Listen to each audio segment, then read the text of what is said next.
On the morning of January 15th, 1947, a woman was walking with her 3-year-old daughter through a vacant lot in Los Angeles.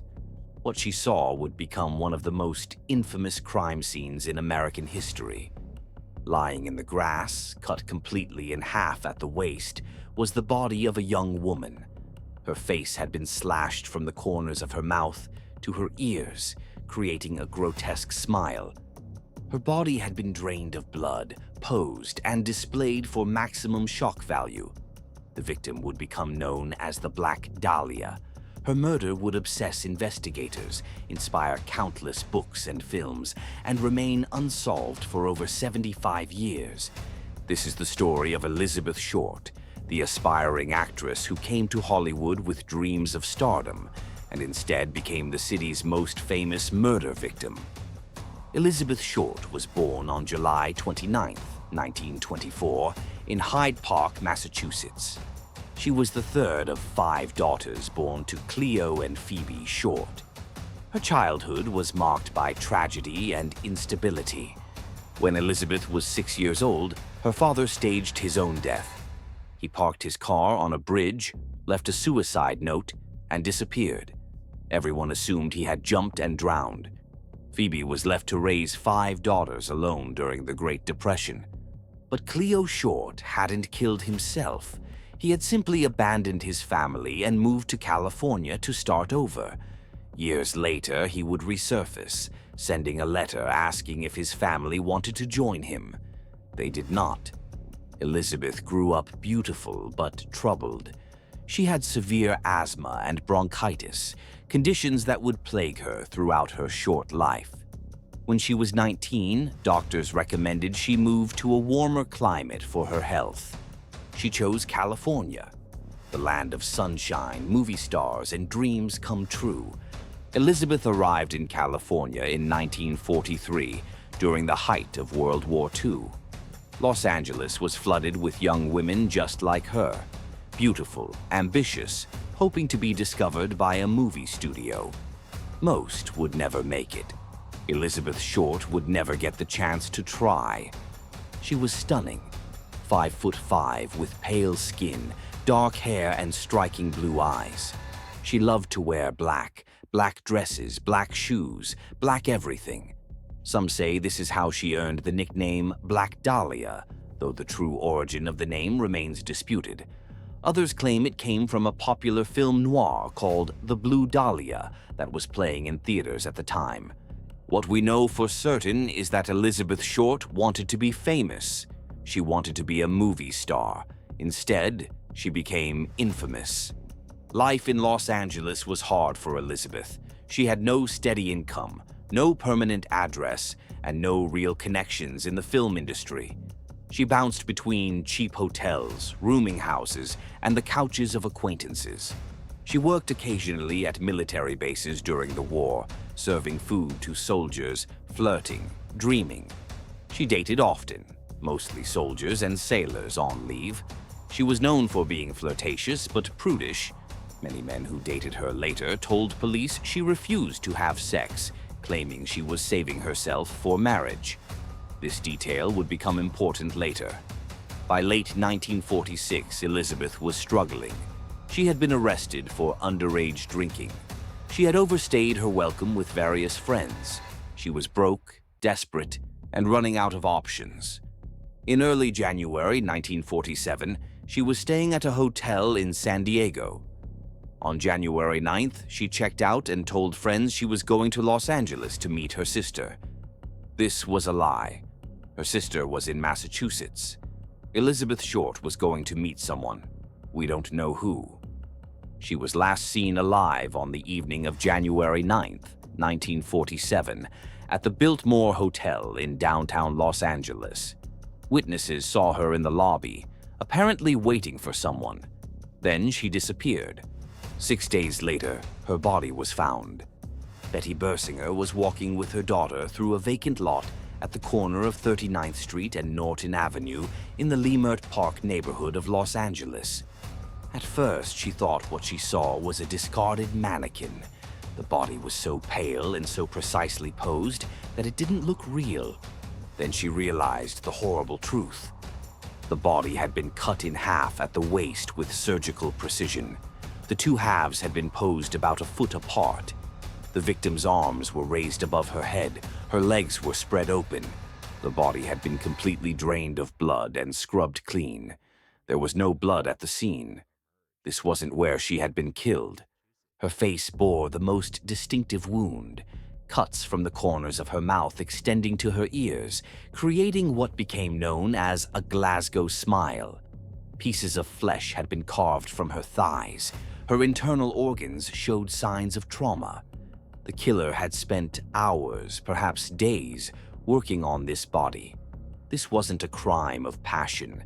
This was something far more sinister. The investigation began immediately, and it was massive. The Los Angeles Police Department assigned their best detectives. The FBI got involved. The press descended like vultures, dubbing the case the Black Dahlia murder, and turning Elizabeth Short into a sensation. Fingerprints from the body were sent to the FBI, and within hours they had an identification. Elizabeth Short, age 22, last known address in Massachusetts.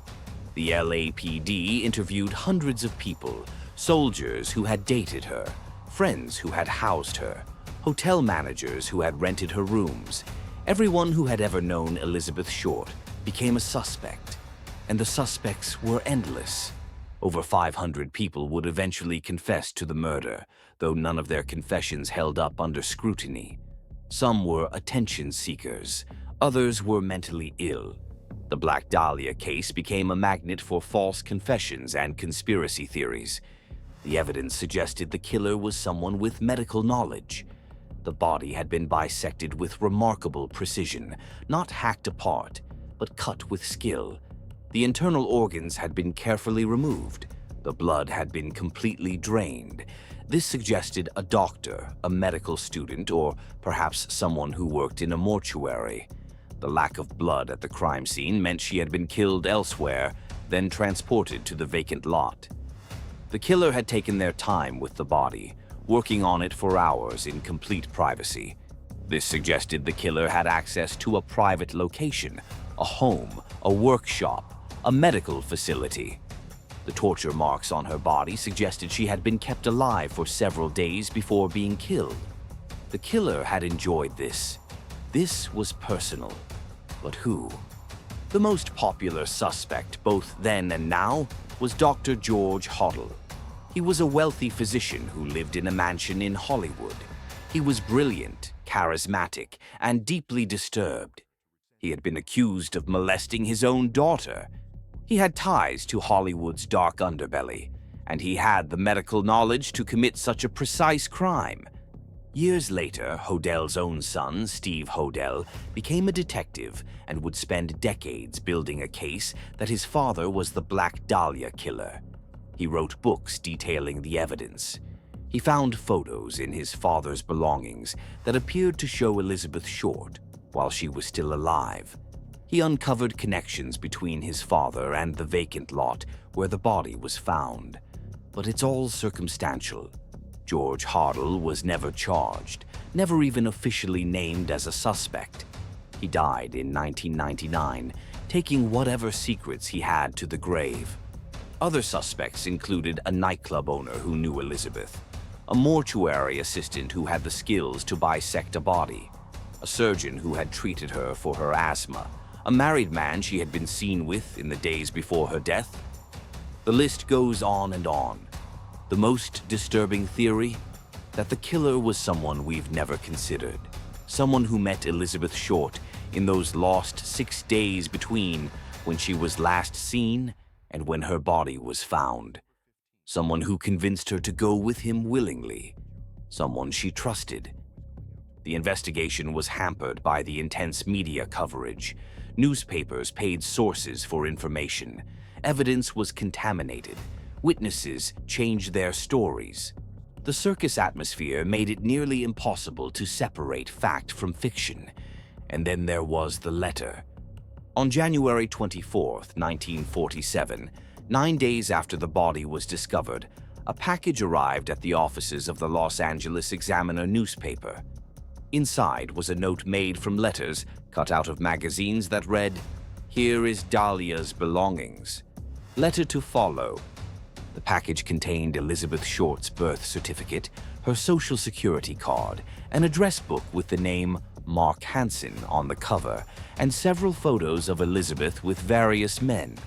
All of it had been soaked in gasoline, presumably to destroy fingerprints. More letters followed over the coming weeks.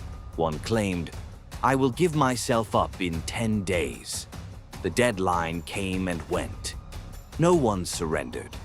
Another letter received by the Examiner contained a chilling message. "Have changed my mind. You would not give me a square deal. Dahlia killing was justified." Were these letters really from the killer? Or were they hoaxes from someone seeking attention? The police were never able to determine their authenticity. The handwriting analysis was inconclusive. The letters stopped coming after several months, and the case grew cold. 75 years later, the Black Dahlia murder remains unsolved. The LAPD case file is over 1,000 pages long. Hundreds of detectives have worked the case. Countless theories have been proposed. Books have been written. Movies have been made. And still, we don't know who killed Elizabeth Short. What we do know paints a picture of a young woman who was failed by everyone around her. She came to Los Angeles with dreams of stardom, but the city chewed her up and spit her out. She was broke, alone, and desperate. She trusted the wrong person, and she paid for it with her life. The brutality of her murder suggests rage. The precision suggests planning. The display of her body suggests a desire for attention. The killer wanted this to be found. They wanted it to shock. They wanted it to be famous. And it was. The Black Dahlia became one of the most famous murder victims in American history. Elizabeth Short, the woman who wanted to be a star, achieved immortality, but not the kind she dreamed of. Some believe the case will never be solved. Too much time has passed. Too many suspects have died. Too much evidence has been lost or contaminated. The killer, whoever they were, likely died decades ago, taking the truth with them. But others believe the answer is hidden somewhere in those 1,000 pages of case files. A name overlooked, a connection missed, a clue that made no sense in 1947, but might make sense now with modern forensic techniques. The LAPD officially keeps the case open, though active investigations ceased long ago. The files remain sealed, accessible only to law enforcement and approved researchers. Perhaps somewhere in those pages is the answer. Or perhaps the truth died with Elizabeth Short in January 1947. What makes the Black Dahlia case so enduringly fascinating? Is it the brutality of the crime? The mystery of the killer's identity? The noir atmosphere of 1940s Los Angeles? The tragic story of a young woman chasing Hollywood dreams? Or is it something darker? The uncomfortable truth that we're drawn to tragedy, that we're fascinated by the macabre, that Elizabeth Short's murder became entertainment, a puzzle to be solved, a story to be told and retold. Elizabeth Short was a real person. She had dreams, she had family, she had friends. She was someone's daughter, someone's sister. She wanted to be remembered, but not for this. The woman who wanted to be a star became forever known as the Black Dahlia. The aspiring actress who never got her big break became famous in the worst possible way. And somewhere out there, in an unmarked grave or cremated ashes, lies the person who made her famous. Justice for Elizabeth Short may never come, but her story deserves to be told with respect, with empathy, and with the understanding that she was more than just a famous corpse. She was a young woman whose life was stolen from her in the most brutal way imaginable. This is the Crime Historian, preserving the stories that time forgot. The Black Dahlia case has obsessed investigators and true crime enthusiasts for over 75 years. Do you think it will ever be solved? Who do you think killed Elizabeth Short? Let me know your theories in the comments below.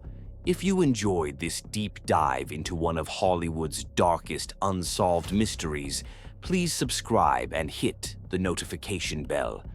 Next week, we'll be investigating another case that shocked the world and remains unsolved to this day. Until then, remember, the past is never truly buried. I'm the crime historian, and I'll see you in the archives.